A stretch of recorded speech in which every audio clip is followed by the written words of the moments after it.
There are 6 very simple design techniques that you can use to make websites that not only convert, but cause someone to stop and go, hey, that's actually awesome. The best part is that you can do them right away on any website that you're building without needing a ton of experience or a full degree in web design. So let's start with the fastest win, fixing typography. You'll often hear people say, only use one font on a website. Honestly, I've said that too.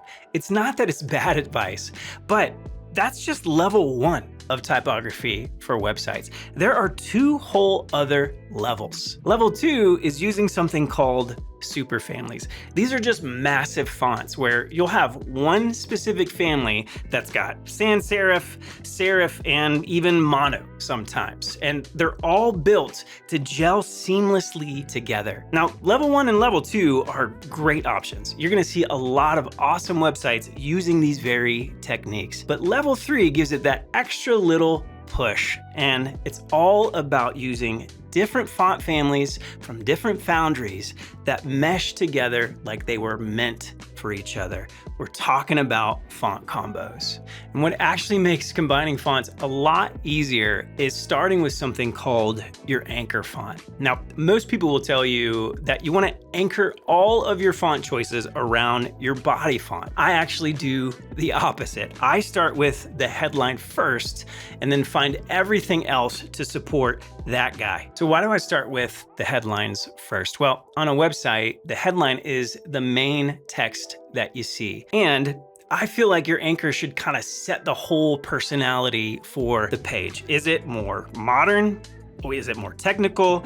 Maybe it's warm and approachable. But no matter what, the anchor should always match the brand of the business. Once you've got that dialed in, it's time to find fonts that just automatically support that anchor. So every font that you add after that should feel like it at least came from the same world, but hopefully it also adds some contrast to keep things kind of visually interesting. But here's where you want to be careful. Don't pick fonts that are just way too similar, like Georgia and Times New Roman. They're so close, but at the same time, very different. So this feels unintentional. What you're really going after is something that has enough contrast that it can create some visual interest without making things confusing for the user. A great resource that makes this way easier is a website called Fonts in Use. You can go there and search for any of your anchor fonts and see what other designers have used to pair with that specific font. So let's do this ourselves right now. Let's take this website, which is not bad, but it's not super interesting, and just kind of spice it up. So for our anchor font, I'm gonna go with one called Instrument Serif. Now, this is a free Google font, but it's also pretty cool. And because it's super condensed, we can actually make it a lot bigger, which is something that I love about headlines. They really command attention when they've got more size. So let's take our anchor, let's take Instrument Serif, go over to Fonts in Use, and just type that in and see what we get. And already we've got a handful of really great options.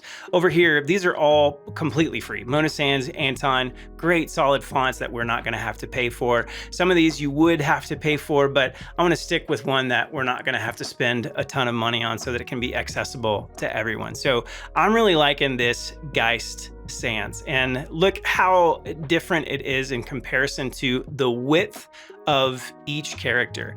Instrument Sans is much more condensed and Geist is much more spread out. So this is gonna provide that contrast that we're looking for. So let's take this Geist font, go over to our Figma file, and just change our subheading to kind of see how it works. Sometimes you just got to test out a lot of different variations, but this is looking pretty good. There's a lot of good contrast between our header and our subheading, but it doesn't feel like they're coming from totally opposite ends of the spectrum. So I think we're going to dial this in with Geist. And just with that little change, this is already starting to be a lot more visually appealing. It still doesn't have anything that quite makes you stop scrolling.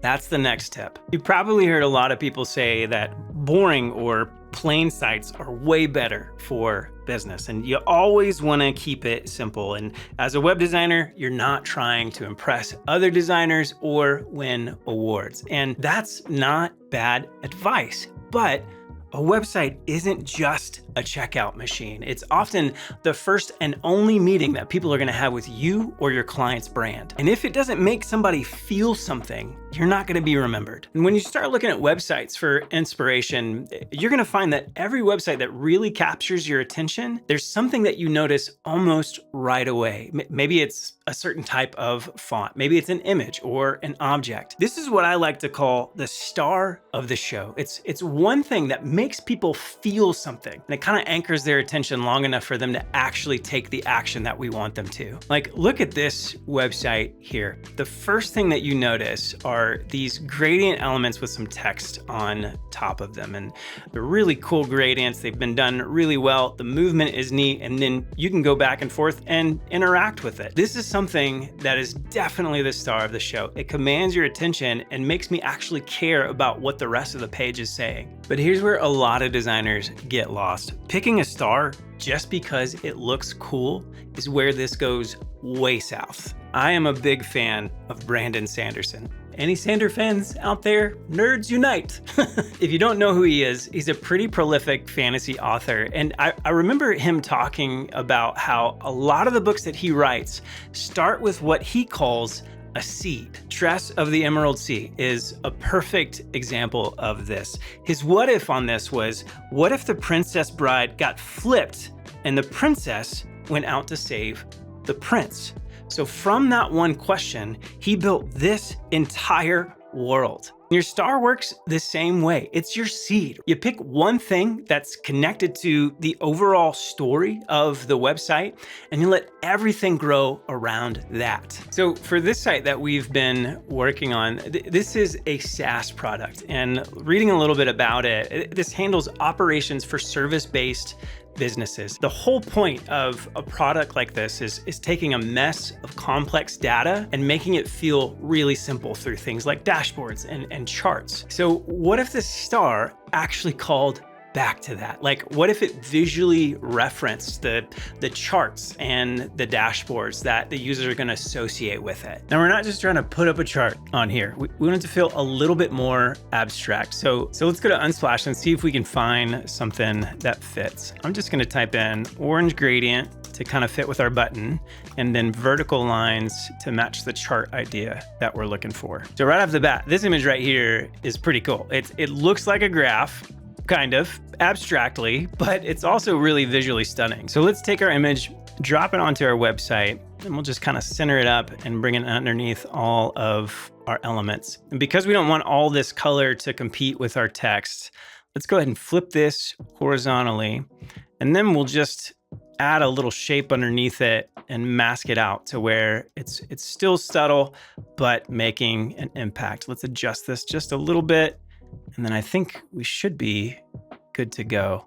And already, look at where we've come from. We've just done two things, and this is looking much better. But there's another technique that we can use to kind of tie everything together. Adding little design choices or even little design elements that kind of consistently show up in different ways across your website makes the whole thing feel much more cohesive, and it can actually strengthen the user experience as well. This is where something called visual rhyming comes in. Visual rhyming is where you repeat little details across the site so that everything feels like it's kind of from the same universe. Like, look at this website here. They took these curved shapes from their logo, put them in these overlays on their buttons, and even in this arrow next to this link. This is a lot of cool visual rhyming. But it doesn't just have to be shapes. It could be colors, like a bunch of different gradients that kind of all show up in different ways, maybe even different textures. It doesn't necessarily mean that you're just repeating visual elements. It's more like you're taking components of a really strong visual element,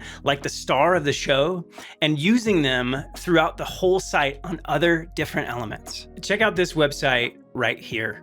They clearly have made the star of the show this key element right here, which is really cool because it's all about unlocking your rental business. But as you scroll down, you kind of see different elements from that key show up in different ways. Like, look at all of these text cards that are showing up around this, even the background of this element. They have done just such a great job on this visual rhyming. This is the kind of website that makes you simultaneously inspired and want to quit all at the same time. So it's really good. Good job to whoever did this. On our side, I think we can do something with these triangles in the logo. First, let's take these plus icons and trade them out with a good old drop down icon, which is already feeling a lot more cohesive. Then let's add them almost like an arrow in our main call to action. And then something that I think is gonna make an even bigger impact is changing out these rectangles with our triangles, using the triangle as a mask over our image, and then the triangle for the call out box. And because we've got this chart motif, I don't think we need the chart in this little card right here anymore. Cool, we've got a whole lot of rhyming going on now. But even with all of that, a lot of websites are standing out because you kind of feel like you're walking into them rather than just scrolling up and down. So in order for users not to check out on our website because everything just kind of seems business as usual, we need to make the site feel a bit more tangible, like it kind of exists in the real world. And a really simple way to do that is using what I like to call depth. Depth is something that kind of bridges the gap between the tangible and the online world. So think things like textures on the main background, or maybe 3D elements that feel like you can almost touch them on the site instead of just scrolling through it. But here's the key in all of this. All of these textures, all of this depth needs to be subtle. We don't want to compete with the star of the show. So think of it like real world details that are just kind of there. You notice them, but they're not asking for your attention. So let's go ahead and do that with the example that we've been working on. First, let's add some texture to the star of the show. We'll just add a little bit of noise to it. There's this really cool plugin called Noise and Texture that allows you to do that straight within Figma rather than having to open up Photoshop. There's just a few settings you got to select and then bam, you're good to go. Then I think there's an opportunity to kind of rhyme with the glass feel of the star of the show and then add a little bit more depth to it by taking these cards and some of the elements on our navigation and just adding some glass effect. And now it's definitely starting to feel like just more than code and pixels on a floating page. Our next tip is actually even more subtle, if you can believe it, but it can make a pretty big difference. Early on in my web design journey, I got really into reading other businesses' design systems. Kind of nerdy, I know, but helpful. And when I was reading Google's material design, I noticed something. They don't just use 100% opacity on all of their text. They literally spell out 87% opacity for text that's high emphasis or the important stuff, and then 60% for the medium emphasis. There's a little bit of debate about why they do this, but regardless of where you land, using opacity is a massive win for hierarchy. Your eye immediately knows what to read first, what you can skim through, and then maybe what to ignore unless you really need it. And you can steal that exact idea on your own website. Now, let's keep this headline at 100% opacity. This is actually what we want people to pay attention to the most when they first visit our website. But we can take this subheading and drop that puppy all the way down to 70%. And here's a little bit of the before and after. The one on top, 100% opacity on all the text. The one on the bottom has a few levels. Like I mentioned before, it's pretty subtle, but man, it really makes this page feel intentional. This final tip is one that most web designers aren't gonna do, but it's gonna make a huge difference in the outcome of the websites that you're working on. I got this idea from a concept that I learned when I was doing music for a living, and I was producing people's albums, and I learned that the best producers will hear an artist's song and then have them speed it up a lot, and then slow it way down a lot. Maybe sing the octave up or sing the octave down, maybe change the keys. Doing that forces the musicians out of their original thought so that they can finally find something that is the absolute best version of the song. But you can't do that if you're just taking the first version and then trying to adjust it until it's better and better. You gotta just do something completely different. And the same is true with web design. Take your first thought and then try something totally different. Maybe make a light mode, maybe change the layout, try a different star of the show. This one example that I showed you throughout the video had 12 different versions of the same star. The first version would have probably been fine, but if I hadn't kept going, it wouldn't have been nearly as good. So play around, have fun with your ideas until that angel gets carved out of the rock, like Michelangelo used to say. These tips can instantly level up almost any website that you're working on, but they're still just that. Tips. If you want to become the kind of designer who can walk into absolutely any project and know exactly what to do, you have to move past tips and build the underlying skills. That's why I made this video, the only 5 web design skills that actually matter. Check that out next and go design something great. Don't forget, if you don't quit, you win.